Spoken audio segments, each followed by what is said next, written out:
सुगरा होए सो भर भर पीवे, सुगरा होए सो भर भर पीवे।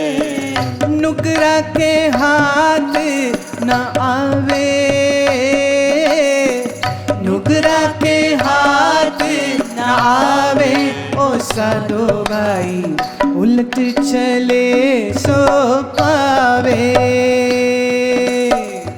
उलट चले सो पावे। ओ साधो भाई उलट चले सो पावे।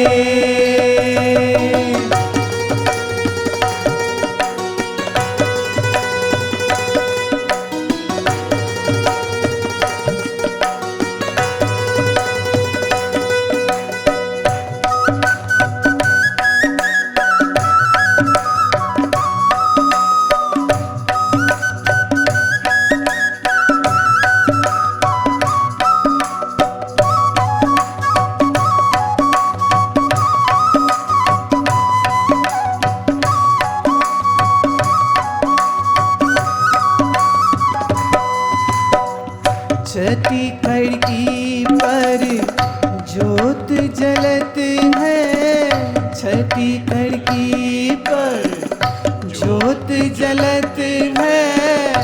ताम में ध्यान लगावे,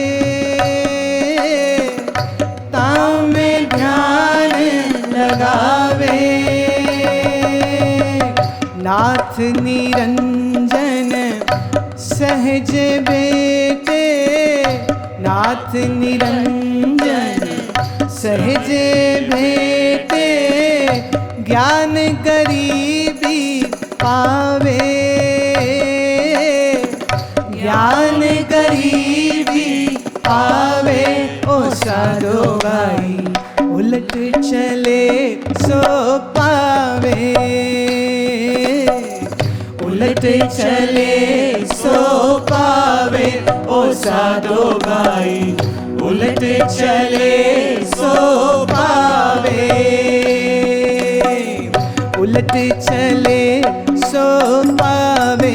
ओ साधो भाई उलट चले सो पावे,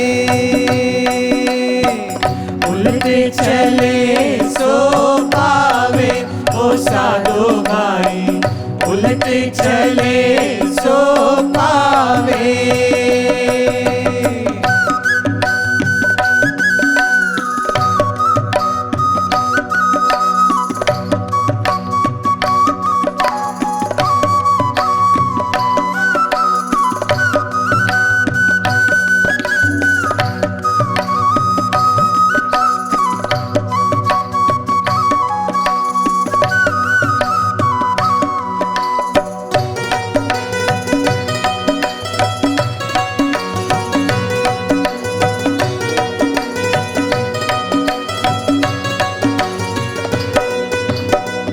समझी नर को शान शब्द में, समझी नर को शान शब्द में।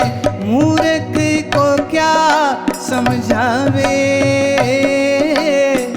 मूर्ख को क्या समझावे। बंक नाल की उल्टी घाटी, बंक नाल की उल्टी घाटी। गुरु बिना हाथ न आवे, गुरु बिना हाथ न आवे। ओ साधो भाई उलट चले सो पावे, उलट चले सो पावे। ओ साधो भाई उलट चले सो पावे, उलट चले सो पावे। ओ साधो भाई उलट चले सो पावे, उलट चले सो पावे। ओ साधो भाई उलट चले सो पावे।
अमीरस प्याला बर बर पीवे, अमीरस प्याला बर बर पीवे, हाथ किसी के ना आवे, हाथ किसी के ना आवे। ओ साधो भाई उलट चले सो पावे, उलट चले सो पावे। ओ साधो भाई उलट चले सो पावे, उलट चले सो पावे। ओ साधो भाई उलट चले सो पावे, उलट चले सो पावे। ओ साधो भाई उलट चले सो पावे,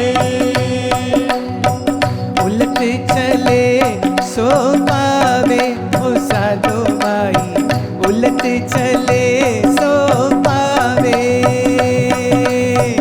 उलट चले सो पावे।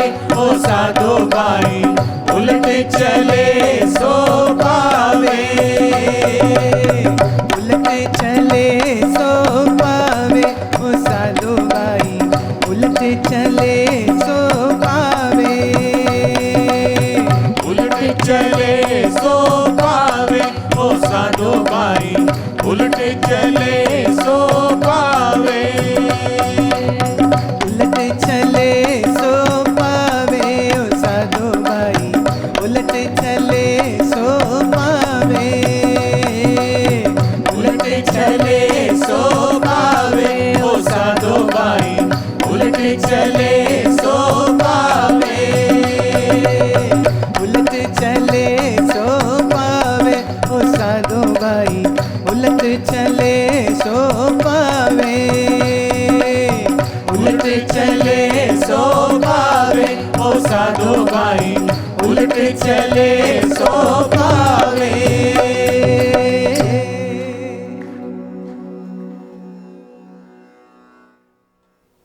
एक कहानी कहती हूँ। एक पिता को बहुत शौक था कि उसका बेटा अच्छा पढ़ जाए। बेटा अच्छा पढ़ भी गया। वो उसे लेके सम्राट की नौकरी को प्राप्त करने के लिए राजधानी गया।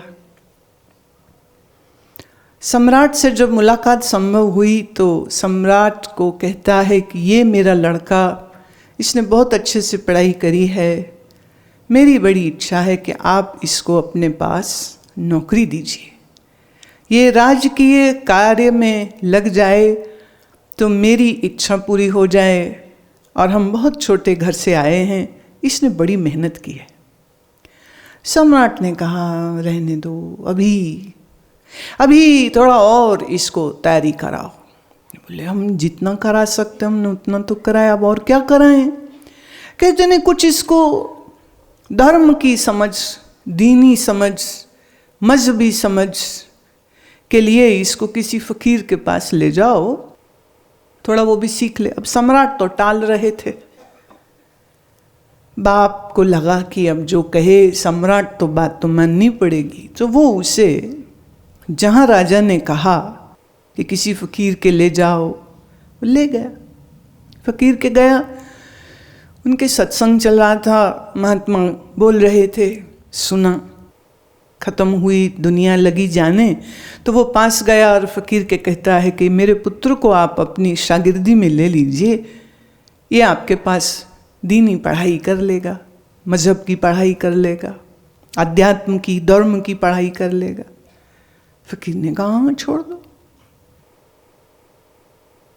जो रह सके ये तो ये रह लेगा यहाँ पर। पिता चले गए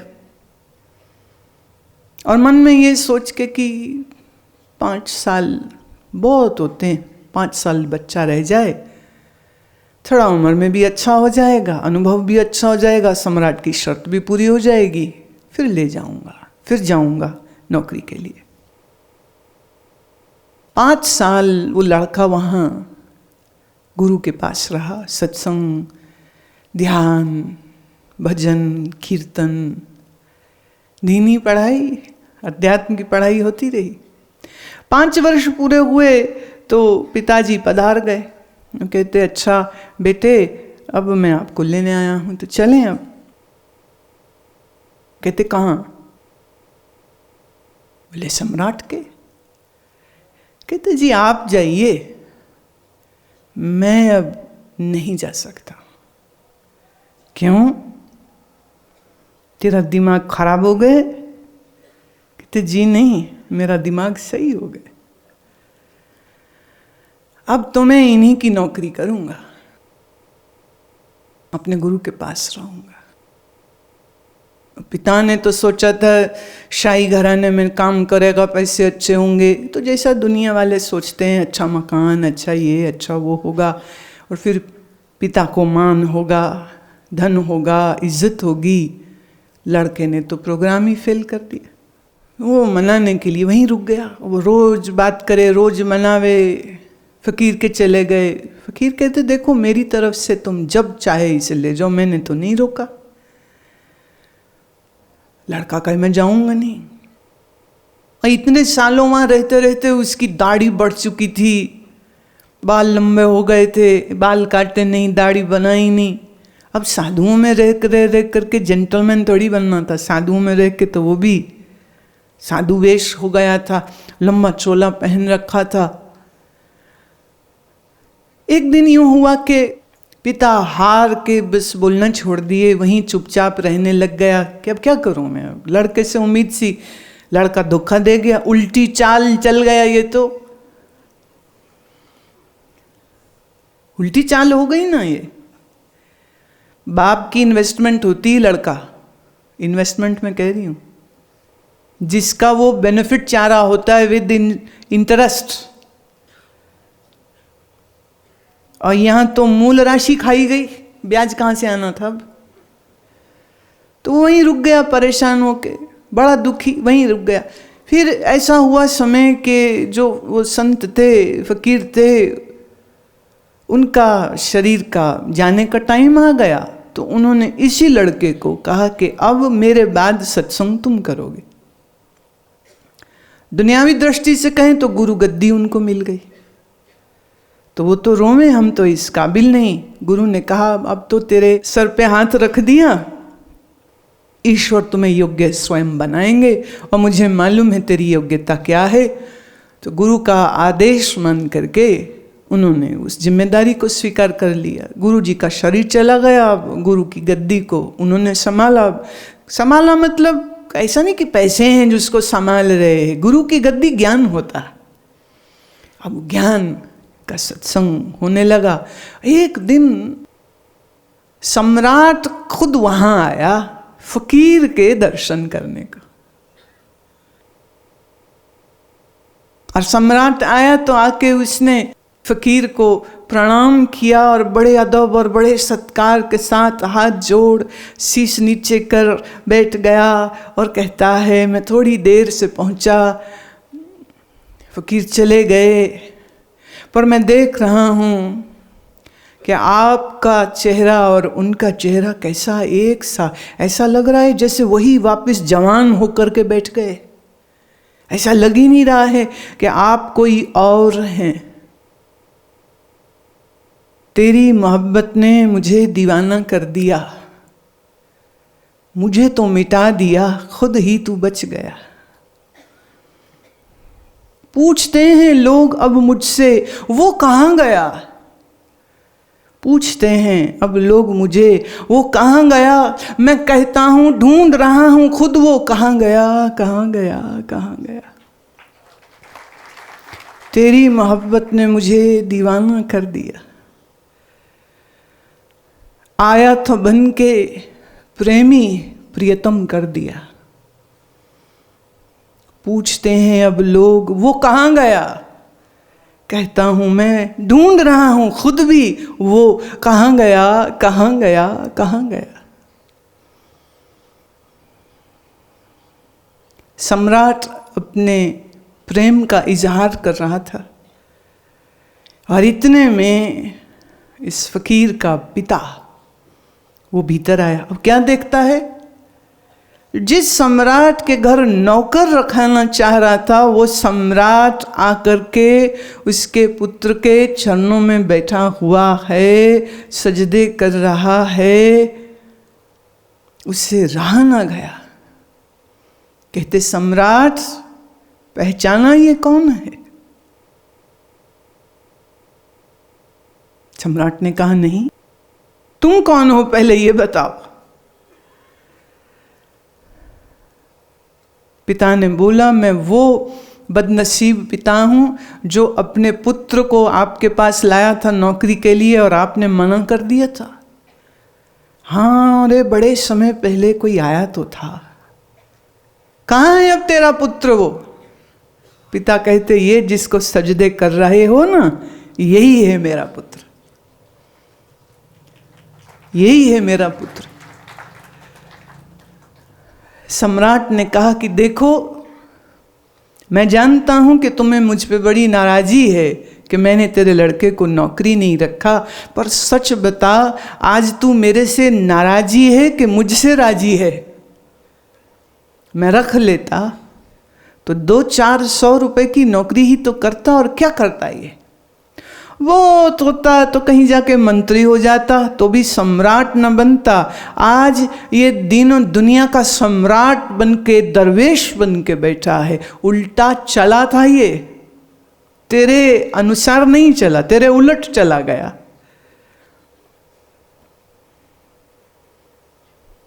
तो उलट चले सो पावे।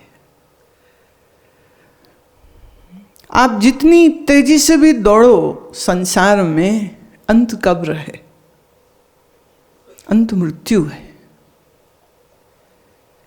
ज्ञानी की भी, साधु की भी, ग्रस्त की भी, योगी की भी, भोगी की भी, त्यागी की भी, सबका अंत मृत्यु है निश्चित। परंतु एक वो है जो संसार का गुलाम होके जीवन व्यर्थ कर जाता है, और बुढ़ापे में मैंने सैकड़ों बुजुर्गों से पूछा, जिंदगी भर की कमाई क्या है? कहता है कुछ आहें हैं, कुछ पछतावे हैं। आहें उन गमों की जो सहने पड़े, पछतावे उन कामों के जो नहीं कर सके। When I talk to senior citizens, I do love them, I do talk to them, I always ask them. 75 के हो गए, हाथ में क्या आया?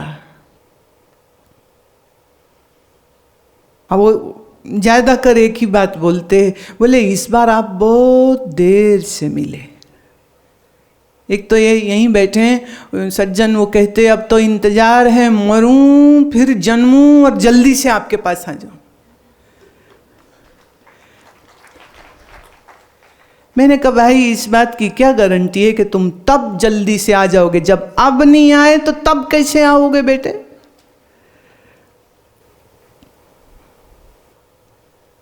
अब इंतजार करते रहे दुनियादारी फिनिश करने का, वो कभी होती नहीं है। 95 साल की बुढ़ी माता मुझे कहती है, कोई प्राणायाम सिखा दो, ताकत आ जाए। चला नहीं जाता, कोई प्राणायाम सिखा दो, मैं चल लूं, कानों से सुन लूं। मैं चल के कहाँ जाना है? कहती बस पर पौत्र की शादी पे जाना है।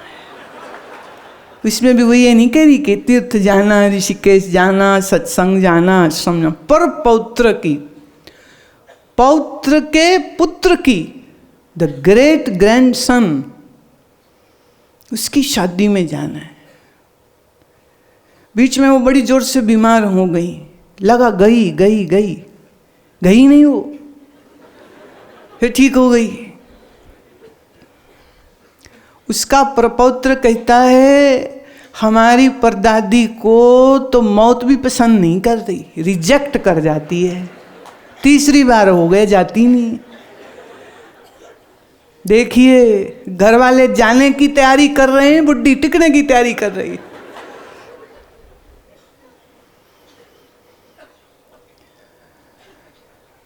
वो एक दिन सब ये बातें कर रहे थे ना, तो उसको सुन गई ये क्या बोल रहे हैं। जब सुन गई तो बोली, कहती काका तेरा ब्याह वेखे बगैर नहीं जाने वाली। अच्छा, अब उसकी शादी आज तक नहीं हुई, 3 साल पुरानी बात है, वो बुढ़ी अभी भी है 1 पीस। अभी जब मिली तो अवस्था ये थी कि अब तो बोला भी न जाए और चला भी न जाए, और घर वाले बस जैसे तैसे उन्हें पकड़ा के लाए। तो उसकी पौत्री कहती है, एक बार आखिरी बार तो मिल लें, क्या पता फिर कब मिलेंगे। अब ये बात भी पुरानी होगी, वो भी है, वो भी सोच रहे आखिरी बार, उनका आखिरी बार हो ही नहीं रहा, क्योंकि बुढ़ी माता ने संकल्प करके रखा है, पुत्र की शादी देखे बगैर न जाऊं। अब ये चली भी जाएगी तो होवे ना होवे इसी पर पौत्र के घर पुत्री या पुत्र बन के आ जाएगी, क्योंकि बेटा वापस आ गई, छोड़ेगी नहीं पीछा वो। ये बिल्कुल सच है। दादा ही पोता बन के आ जाता है, पोता ही दादा बनता है, वहीं घूमते रहते फिर। इसीलिए तो हिंदू धर्म में एक जिसको कहते हैं ना पितृदोष। पितृदोष माने क्या? कि तुम्हारे पूर्वजों ने जो पाप कर्म किए, कहा उसके फल भी तुम्हें भोगने होंगे। अरे क्यों? वो कहते इसलिए कि कर्म का चक्र ऐसा है कि तुम ही कभी अपने ही पूर्वज थे, तो तुम तुम्हारे ही कर्म भोग रहे हो, बस शरीर ही अलग हुआ। बात समझ नहीं आती ना लोगों को। वो कहते हैं हम अपने मरे हुए लोगों का श्राद्ध क्यों करें? अरे वो मरे हुए लोग और नहीं, वो तुम ही थे, और अपने कर्मों का पश्चाताप तुम नहीं करोगे तो कौन करेगा? इसीलिए हिंदू धर्म ने इस बात के ऊपर बड़ा जोर दिया कि व्यक्ति अपने पूर्वजों का श्राद्ध कर्म अवश्य करे। अब वो पूर्वजों का श्राद्ध कर्म कर रहा है, दान तर्पण यज्ञ कर रहा है, या कि इन अदर वर्ड्स अपने लिए ही कर रहा है। एक उसमें कहते हैं पितृदोष। पितृदोष होवे, ज्योतिष की दृष्टि से बात कर रही हूं, तो उस घर में आगे ब्याह नहीं होते। मैं जनरलाइज मत करिए, सबका एक अपनी अपनी मान्यता होती है, लेकिन मैं किसी चीज की एंडोर्समेंट नहीं कर रही हूं।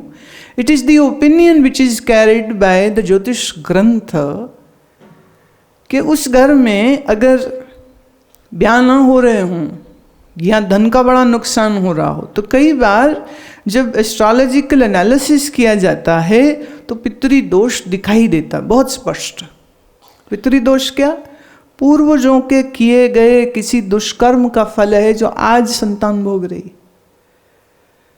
हाँ, और कभी कभी पितरों के पुण्य कर्मों का फल वो आज आप भोग रहे हो। तो घूम घूम के वहीं आता है जहाँ उसकी ममता है, जहाँ उसकी वासना है। इसलिए बहुत संभव है कि तुम ही कभी अपने किसी रूप में पूर्वज रह चुके हो। It is a continuity. जैसे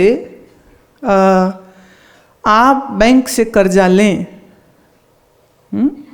आपने आपकी कंपनी के लिए कर्जा लिया, आपकी डेथ हो गई, कंपनी अभी भी चल रही है, तो आपके पुत्रों से बैंक तकाजा करेगा कि वापस कीजिए। साइन किया आपने, वारंटी दी है, कुछ गिरवी रखा है और आप वापसी नहीं करते हैं। लड़का कहे तो मेरे बाप ने कर्जा लिया था, मैं क्यों वापस करूं? बैंक मानेगा? बैंक कहेगा ये तो बात नहीं बनती है, देना तो पड़ेगा। फिर वो वसूल लेते हैं। कर्म का खाता है ऐसा ही। इसीलिए हमारे आज किए गए कर्म हम कल भोगते हैं, और हमारे कर्मों से पीछा हम खुद कैसे छुड़वाएंगे। ये तभी संभव हो जब उल्टी चाल चलनी सीख जावे कोई। संसार के कार्य करने आवश्यक हैं, बिल्कुल सत्य है। गृहस्थ धर्म का पालन करना बहुत आवश्यक है और जरूरी भी है। विवाह करना आवश्यक है, जरूरी भी है। पर विवाह करे तो भी अपनी आध्यात्मिक साधना को एक किनारे न करे, भूल नहीं जाए। व्यवसाय करे तो भी अपनी आध्यात्मिक जिम्मेदारी भूल नहीं जाए, क्योंकि दुनिया का काम करते हुए अगर आपने अपने असली काम को भूल गए तो उसका नुकसान किसका? तुम्हारा, किसी और का नहीं हो रहा।